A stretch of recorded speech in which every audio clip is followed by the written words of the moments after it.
कल्पना कीजिए एक ऐसे इंसान की जिसके पास मतलब बेहिसाब दौलत है। हाँ, और दुनिया भर में शोहरत भी। बिल्कुल, एक बहुत बड़ा परिवार, एक विशाल एस्टेट और एक ऐसा शानदार करियर जिसे इतिहास हमेशा याद रखेगा। बाहर से देखने पर तो ये एक एकदम मुकम्मल और सफल जीवन लगता है ना? बिल्कुल, किसी का भी सपना हो सकता है ऐसा जीवन। लेकिन सोचिए कि 82 साल की उम्र में वो इंसान अपनी सारी सुख सुविधाएं, अपना घर, परिवार, सब कुछ छोड़कर कड़ाके की ठंड वाली एक भयानक रात में कहीं दूर निकल जाता है। हाँ, और कुछ ही दिनों बाद एक अनजान और वीरान रेलवे स्टेशन पर निमोनिया से उसकी जान चली जाती है। मतलब ये कितनी अजीब बात है। और ये कोई घड़ी हुई कहानी या किसी नॉवल का अंत नहीं है, ये लियो टॉल्स्टॉय की असल जिंदगी के आखिरी दिनों का सच है। सही बात है। और आज की इस गहन चर्चा में हम सिर्फ उनकी मशहूर किताबों के बारे में बात नहीं करने वाले हैं। बिल्कुल नहीं। आज हम उस भयंकर मानसिक संघर्ष और अस्तित्व के संकट की गहराई में जाएंगे जिसने न सिर्फ टॉल्स्टॉय को अंदर से तोड़ दिया था बल्कि बाद में पूरी दुनिया की दिशा ही बदल दी। हाँ, और चर्चा शुरू करने से पहले मैं एक छोटी सी बात स्पष्ट कर दूं। हमारे स्रोत सामग्री में टॉल्स्टॉय के कुछ ऐसे विचार भी हैं जहां उन्होंने राज्य सत्ता और संगठित धर्म की बहुत तीखी आलोचना की है, जो कि उस समय के हिसाब से बहुत विवादास्पद था। बिल्कुल। तो हम बस यही स्पष्ट करना चाहते हैं कि हम यहाँ निष्पक्ष रूप से उनके विचारों और स्रोत सामग्री का विश्लेषण कर रहे हैं। हम किसी भी राजनीतिक या धार्मिक विचारधारा का समर्थन नहीं कर रहे हैं। हाँ, हमारा काम बस उनके दार्शनिक सफर को समझना है। तो चलिए इसे थोड़ा करीब से समझते हैं। मतलब सब कुछ हासिल कर लेने के बावजूद टॉल्स्टॉय के भीतर ऐसा क्या चल रहा था जिसने उन्हें आखिरकार बेघर होने पर मजबूर कर दिया? देखिए, इस तूफान को समझने के लिए ना हमें उनके बचपन में जाना होगा। उनकी जड़ों में। हाँ, टॉल्स्टॉय का जन्म 1828 में रूस के एक बहुत ही प्रभावशाली और अमीर परिवार में हुआ था। दौलत की कोई कमी नहीं थी, लेकिन एक बहुत गहरा भावनात्मक खालीपन था। मैंने पढ़ा था कि जब वो सिर्फ 2 साल के थे तब उनकी माँ का निधन हो गया था। बिल्कुल, और 9 साल की उम्र तक पहुंचते पहुंचते उन्होंने अपने पिता को भी खो दिया। मनोविज्ञान के नजरिए से सोचें तो ये एक बहुत बड़ा आघात है। मतलब माता पिता तो एक इमारत की छत या नींव की तरह होते हैं ना? सही बात है। अगर वो बचपन में ही छिन जाए तो इंसान जीवन भर एक असुरक्षा और खालीपन से जूझता रहता है। फिर चाहे वो सफलता की कितनी भी बड़ी इमारत क्यों ना खड़ी कर लें, वो दरार हमेशा मौजूद रहती है। और यही दरार उनके शुरुआती फैसलों में भी दिखती है। उन्होंने कजान यूनिवर्सिटी में दाखिला तो लिया, लेकिन वहां की औपचारिक शिक्षा उन्हें बिल्कुल रास नहीं आई। उन्हें लगा कि ये सब बेमानी है। हाँ, उन्हें लगा कि यूनिवर्सिटी जो सिखा रही है उसका असली जिंदगी से कोई लेना देना ही नहीं है, तो उन्होंने पढ़ाई बीच में ही छोड़ दी। युद्ध का अनुभव उनके लिए बहुत भयानक था। वहां उन्होंने देशभक्ति का कोई गौरव नहीं देखा। सिर्फ तबाही देखी होगी। बिल्कुल। उन्होंने देखा कि कैसे सरकारें और सत्ताधारी लोग अपने छोटे छोटे स्वार्थों के लिए हजारों आम लोगों को मौत के मुंह में धकेल देते हैं। बाप रे। इस क्रूरता को देखकर उनका हर तरह के राष्ट्रवाद से मोह भंग हो गया और यहीं से उनके अंदर शांतिवाद या कह लें पैसिफिज्म का जन्म हुआ। लेकिन ये बहुत विडंबना की बात है ना, युद्ध से लौटने के बाद उन्होंने वॉर एंड पीस और अन्ना करेनिना जैसी महान किताबें लिखी जो आज भी मास्टरपीस मानी जाती हैं। हाँ, उनके 13 बच्चे हुए, उन्होंने बेहिसाब दौलत कमाई, लेकिन स्रोत के अनुसार 1870 के दशक के अंत में जब वो करीब 50 साल के थे, उन्हें अचानक एक भयंकर आध्यात्मिक संकट ने घेर लिया। हाँ, और ये कोई साधारण उदासी या डिप्रेशन नहीं था, ये गहरा दार्शनिक एग्जिस्टेंशियल ड्रेड था। मतलब अस्तित्व का संकट। बिल्कुल। वो दिन रात यही सोचने लगे कि मैं जो भी कर रहा हूं उसका आखिरकार फायदा क्या है। क्योंकि आखिर में तो मौत ही आनी है। सही कहा। जब मौत ही अंतिम सच है तो इस पैसे, शोहरत या महान कला का क्या मतलब रह जाता है। स्रोत में इस बात को बहुत कड़वे शब्दों में लिखा गया है। टॉल्स्टॉय ने कहा था कि अंत में सिर्फ बदबू और कीड़े ही बचने वाले हैं, सब कुछ भुला दिया जाएगा। बिल्कुल। यहाँ जो बात सबसे हैरान करने वाली है ना, वो ये है कि उन्होंने जीवन की तुलना एक नशे से की। नशे से? मतलब गांजे या शराब की तरह? हाँ, बिल्कुल उसी तरह। उनका मानना था कि जीवन के सुख, सफलताएं सब एक नशे की तरह हैं। जब तक नशा रहता है दुनिया रंगीन लगती है, लेकिन जब नशा उतरता है तो इंसान को समझ आता है कि ये सब एक बहुत बड़ा धोखा है। और टॉल्स्टॉय का वो नशा पूरी तरह उतर चुका था। तो जब किसी को ये एहसास हो जाए कि हर चीज का अंत सिर्फ शून्यता है, तो वो जीता कैसे है? मैंने पढ़ा था कि टॉल्स्टॉय ने अपनी किताब कॉन्फेशन में इससे बचने के 4 तरीके बताए हैं। हाँ, 4 रणनीतियां। सबसे पहला तरीका है अज्ञानता। मतलब सच्चाई को अनदेखा कर देना। बिल्कुल, बस आंखें मूंद लेना और ये मानकर जीना कि सब कुछ ठीक है। जीवन की बेतुकी सच्चाई पर ध्यान ही न देना। लेकिन टॉल्स्टॉय जैसे बुद्धिमान इंसान के लिए तो ये संभव नहीं था। एकदम सही। एक बार जब पर्दा उठ जाए तो आप वापस अज्ञानता में नहीं जा सकते। तो दूसरा रास्ता था सुखवाद, जिसे एपिक्यूरियानिज्म भी कहते हैं। इसका मतलब है कि खाओ पियो और ऐश करो, जब तक जिंदा है मजे कर लो। हाँ, लेकिन इसमें भी एक पेच है।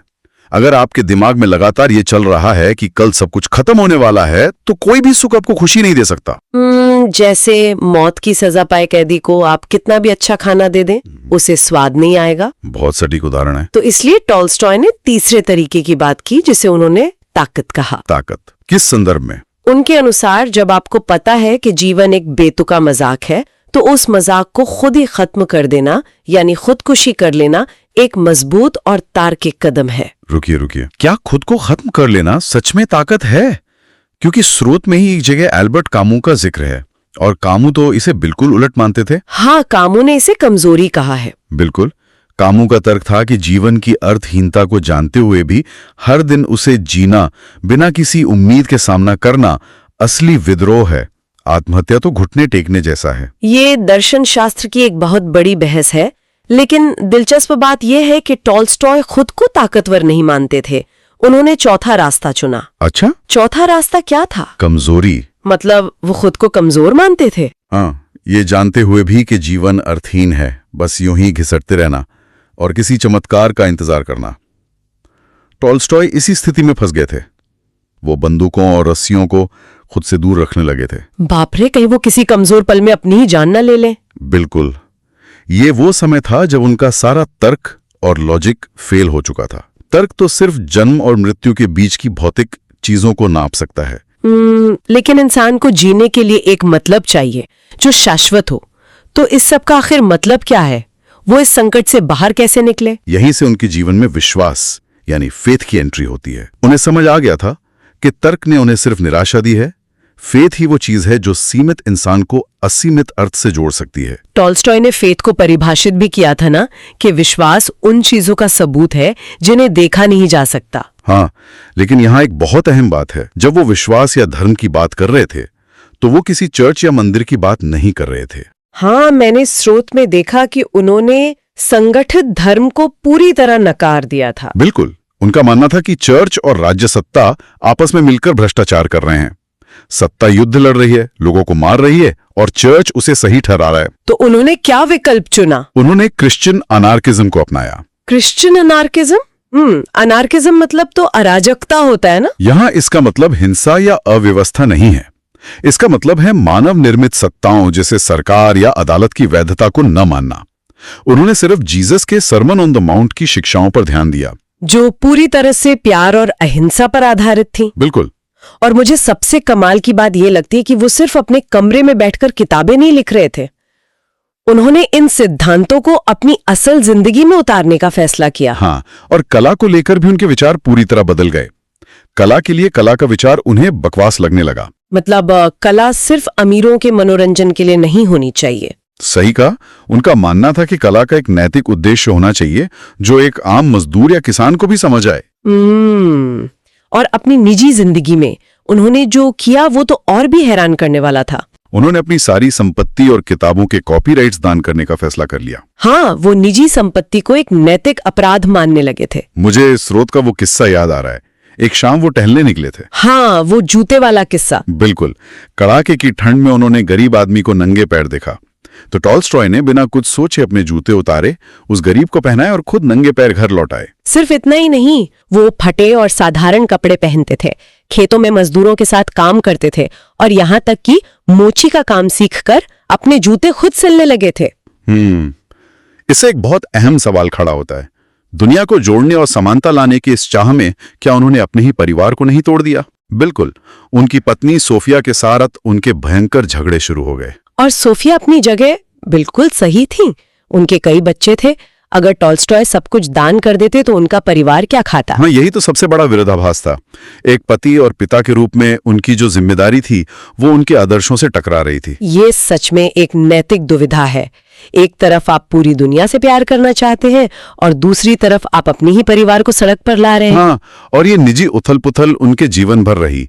लेकिन हमें यह नहीं भूलना चाहिए कि उनके अहिंसा के इन्हीं सिद्धांतों ने आखिरकार दुनिया का इतिहास बदल दिया। यहाँ बात सच में बहुत दिलचस्प हो जाती है। मतलब सोचिए, 19वीं सदी के अंत में रूस के एक एस्टेट में बैठा एक परेशान और उलझा हुआ इंसान आने वाली सदी के सबसे बड़े वैश्विक आंदोलनों की नींव रख रहा था। बिल्कुल। उनकी किताब the kingdom of God is with in you ने महात्मा गांधी को बहुत गहराई से प्रभावित किया। हाँ, जब गांधी जी दक्षिण अफ्रीका में थे। सही। गांधी जी ने टॉल्स्टॉय के बुराई का बलपूर्वक विरोध न करने के सिद्धांत को समझा और उसे सत्याग्रह का नाम दिया। सविनय अवज्ञा आंदोलन। बिल्कुल। और ये सिर्फ भारत तक सीमित नहीं रहा। मार्टिन लूथर किंग जूनियर ने अमेरिका में रंग भेद के खिलाफ इन्हीं अहिंसक तरीकों का इस्तेमाल किया। और नेल्सन मंडेला ने भी तो दक्षिण अफ्रीका में शुरुआती दिनों में टॉल्स्टॉय और गांधी के इन्हीं विचारों से प्रेरणा ली थी। हाँ, और अमेरिका में सीजर चावेज ने भी किसानों के हकों के लिए इन्हीं अहिंसक प्रदर्शनों का सहारा लिया। ये सब देख के दिमाग खराब हो जाता है।